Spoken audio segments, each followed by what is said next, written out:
Right, good afternoon. I'm Mark Totten. I'm the U.S. Attorney for the Western District of Michigan. I have with me today the Acting Assistant Special Agent in charge of FBI Michigan, Pete Ellis. Today, just moments ago, a federal judge sentenced Rick Johnson to a little over 4.5 years in federal prison. Rick Johnson was the former Speaker of the Michigan House of Representatives. He later went on to serve as the chair of the Michigan Medical Marijuana Licensing Board. He pled guilty to soliciting and accepting bribes. And today's sentence sends a very strong message that public corruption will not be tolerated in the state of Michigan. The length of this sentence reflects the seriousness of the offense. I want to be very clear, this was not a momentary lapse of judgment. Rick Johnson received at least 38 payments over 21 months, beginning in June of 2017 through February of 2019. He built an elaborate system to conceal these bribes that included burner phones, multiple LLCs, and cover stories. He received at least $110,200 in the form of direct payments, luxury travel, and commercial sex. And he injected corruption into an emerging, promising new industry where getting a head start could make all the difference. Public corruption is a very serious crime, and I'd like to say a little bit about why. It is a direct threat to democracy itself. In our system, political power, of course, finally resides in the people. And those public officials who exercise political power always do so as trustees, as people who act on a power that's not their own and are charged with representing the interests of people they represent. But when a public official takes that power and uses it to enrich themselves, they violate that sacred trust and they threaten our democratic health itself. And that's what happened here.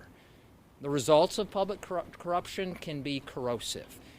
For those who play by the rules, they're left behind or hurt. The public begins to lack confidence in our public institutions. And people kind of lose hope in why they might participate in the democratic process. I mean, after all, if the way that you get ahead is to pay off the person who wields political power, then why participate in the normal channels of democracy anyways?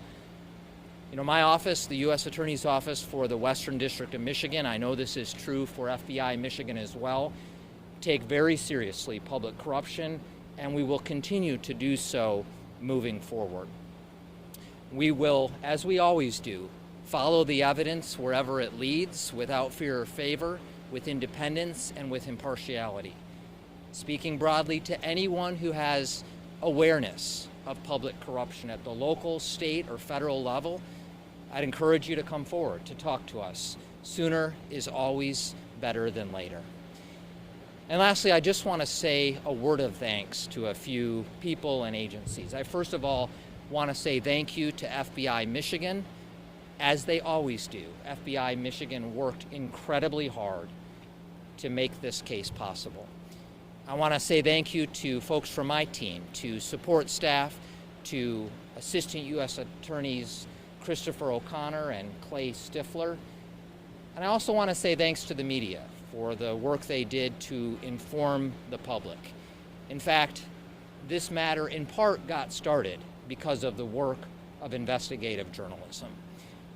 With that, I want to turn it over to my colleague, Acting Assistant Special Agent in charge for FBI Michigan, Pete Ellis, and then I'm happy to take a few questions afterwards. ASAC Ellis? Yes, thank you, Mr. Totten. Thank you, everybody, for being here as well. I want to thank the FBI investigative team and the U.S. Attorney's Office for the hard work and dedication to bringing this public corruption case together. Also, want to let you know that the public corruption is an FBI top priority, and the FBI, along with the U.S. Attorney's Office, will continue to seek out individuals who undermine the public's trust. If you have any information concerning public corruption, please contact the FBI at 1-800-CALL-FBI or online at fbi.gov. Again, that's 1-800-CALL-FBI or fbi.gov. Thank you very much. All right, we'll open it up for a few questions. What are your thoughts of the length of sentencing? What you outlined was pretty serious, and are you happy with 4.5 years? You know, the original recommended range was 55 to 71 months. As you saw in there, the judge gave a slight reduction, knowing that there was going to very, very likely, within a few short months, be in place a reduction that he would qualify for here. And so what happened today roughly reflects what we wanted to see. It's a very, very serious sentence. Just so everyone's aware, the average length of a bribery sentence in 2022 was 23 months. This was 55 months. In 2020, the average length was 15 months. So what you saw today for this type of offense is well above what the national average is for bribery, and overall, we're pleased with the sentence. We think it sends a very strong message. U.S. Attorney, your office has laid out in court filings that he was flaunting his connections even before he was appointed. Does the public deserve some type of accountability for how state government allowed him to get this position in the first place? I mean, there's been no answers on that so far.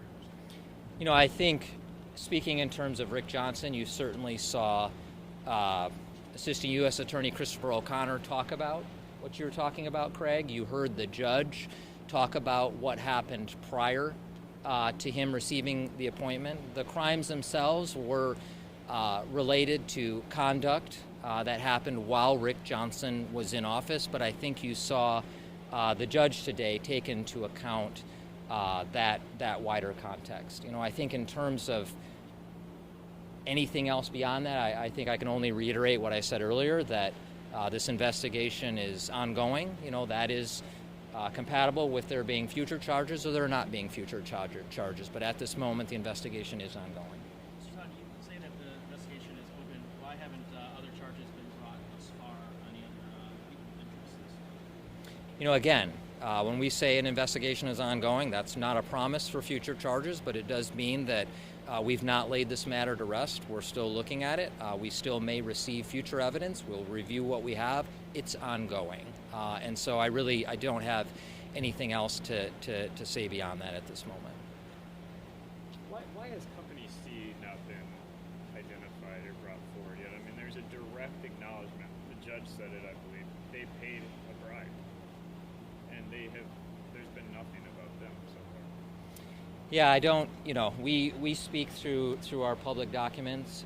We have, just given the enormous power that we wield to take away people's liberty, to take away their property, to do so by proving with evidence beyond a reasonable doubt. When we have this, I think you can trust that we will bring these cases, but that's the standard that we face.